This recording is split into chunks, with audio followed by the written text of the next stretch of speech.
Some breaking news happened. What we'll get into later in the show. But first, we're going to start off with Miami Ole Miss. And what a game it was, Arch. And Arch, you've watched 4 years of Carson Beck. Well, only 2 years starting, but he was 4 years at Georgia. Um, and prospect wise, I think he's good, not great. He doesn't do a lot of special thing. He's got plus arm talent, like plus mobility, plus decision making, but he's not special at anything. You would say the defining moment of his career is that drive he put together to win this football game. What a absolute that was a special drive, and I want to just kind of talk about some of the things he did in that drive. So it wasn't like Ole Miss just gave it to him. They did not give it to him. There was a lot of third and long that Carson Beck needed to be really good on. So this is what I wrote down. There was a 3rd and 8. He has a back shoulder throw to Marion. Pass interference gets called. It's a good ball. Back shoulder, good ball. Okay. The next, you know, conflict. 3rd and 6. Throws a stop route to Daniels in a really tight window. Great throw by Carson Beck. Then the next conflict. 3rd and 10. Rips a 15-yard basic to Marion. And then the inflection point that really got them in scoring position was a 2nd and 11 where he rips another in cut to Marion. The whole time, obviously, I thought Miami's game plan of just wearing down Ole Miss really showed up at that point because I didn't think they were getting a lot of pressure on Beck on those third downs and when they wanted to. And then the last play where he scores, obviously 2nd and goal, he runs it into the end zone.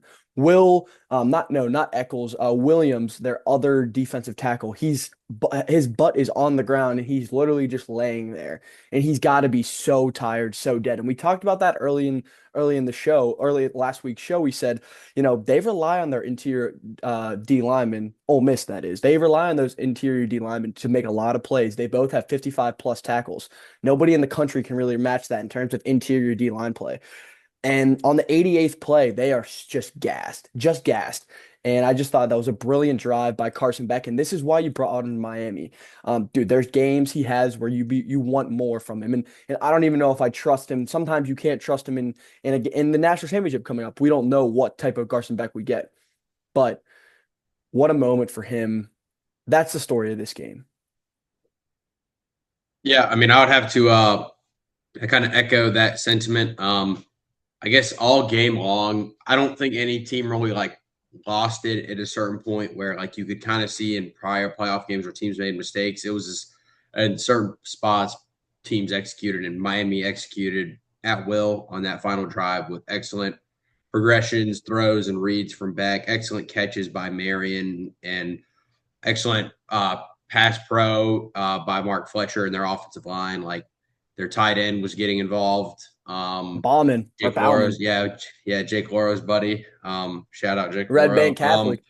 Yeah, so just an awesome game, awesome semifinal, or quarter, whatever it is. And it was, I thought it was really eye opening because when you're watching it in like the first half, I was expecting myself personally that Miami was going to pull away because Miami's offensive line was just moving fronts. They were picking up blocks. They were opening up holes for Fletcher, and Fletcher had a huge day. Charmar Brown had a good day as well, which we'd highlighted on the pod. You did great call by But you. but I think it was eye opening to me that Ole Miss stuck around this long in this kind of like when you think of I guess Ole Miss, they're not an identity like a team that's built on an identity to win. Like I know this game was like 31-27, which is like higher scoring, but it's like it was a lower scoring game on when you felt it. It was more down to down. There was a lot more running. It was not as like an air raid that you would see that like you would think that Ole Miss like you wouldn't. It was like a track meet Yeah, there was like a and it few was different. explosives, like Mm-hmm. the Lacey run or was it or was it Marion the touchdown? Like Yeah, yeah. the big So like there were 50 some yard. big plays, but you're right, most of the game felt compacted. And it was, I think that was going into it. I think that was going to be Ole Miss's worst nightmare because I don't think Miami can operate in tempo at offense at a high as a rate that Miami or that Ole Miss can with Chambliss, and that's Yeah, what their offense is. yeah, Charlie Weiss. But I thought it was really like awesome for Ole Miss. I know they lost this game, but to see that you're kind of at the state of as a program that you can win in like be in a position to win in multiple different game scripts, which I think is going to be huge for them going forward. Because that was kind of always my biggest gripe with them in the SEC is I think they had a very specific style that they used to be able to win with Jackson Dart, but Yeah, they wanted to outscore you. and they were there, but and you showed in games like these that they're. I mean, I thought their defense played It, excellent their too. It was defense just has the been end. holding up. It was his Yeah. Beck playing, like making a few plays, like the I forget the big throw to Marion. It was an in route or something Yeah, like just that, the but it 15-yard yeah. basic and just rips it. He looked really comfortable in that moment, which that and to be fair, like that's not all experienced quarterbacks, like guys that have started 3+ years. Not all guys feel like that. Like Mhm. if you put Drew Aller in there, although he has all that starting experience, like we saw the Notre Dame drive, it didn't look like the Carson Beck drive, you know? And so Yeah. just kudos to Beck because that's a really hard position and that's like what every kid dreams of. But to just your heartbeat to slow and just to execute the way he did, it was wonderful. But I do want to talk about Chambliss real quick, Arch. So in terms of macro college football stuff, and he's went under the radar until he kind of like his national game was the Georgia game where people were like, who is this kid? All like more casual college football fans tuning in for the playoff, right?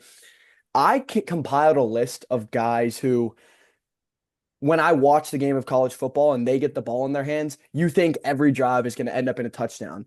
And the guys I compiled of people I've watched within the last 10 years that Chambliss reminds me of, and I really don't think this is hyperbole to say, is Deshaun Watson, Baker Mayfield, Joe Burrow, Trevor Lawrence, Tua Tagovailoa. Just guys, when they get the ball in their hands, they're like, oh my gosh, this dude is not only electric, you think the ball's going in the end zone. And what Chambliss makes you feel as a fan. Like he did it in the Miami game, right? They drove right down the field and scored. And like he did his part. Now, I do think he got a little bit lucky in putting the ball in harm's way a few times, but it didn't come back to bite him.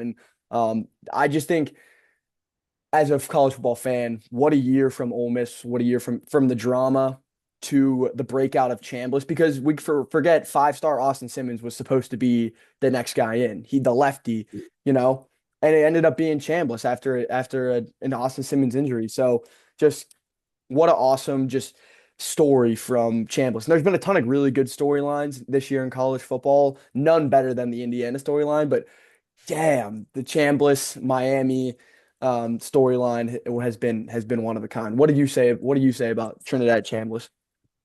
Yeah, I think what you mentioned about he was a little fortunate in this game. I think there were some throws that Miami just quite frankly didn't capitalize on. They either dropped it or like tips and stuff like that. But and like that will like in a season long, you're not going to get that lucky every game. But No, in this game, you did, and you don't lose points because there was dropped interceptions on your scoreboard for Ole Miss. So, but I thought he played awesome in this game.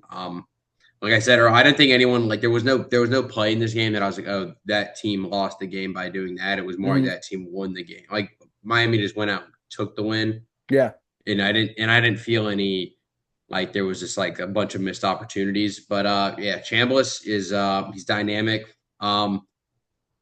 I think it's really interesting how like some people talk about him like from a prospect pro wise, but I think that he is a excellent um and also it's like the recency bias of casual fans. It's like the next thing is the best thing. yeah. But I thought he played a fantastic playoffs, and he. What do you as a prospect? What would you grade him round wise?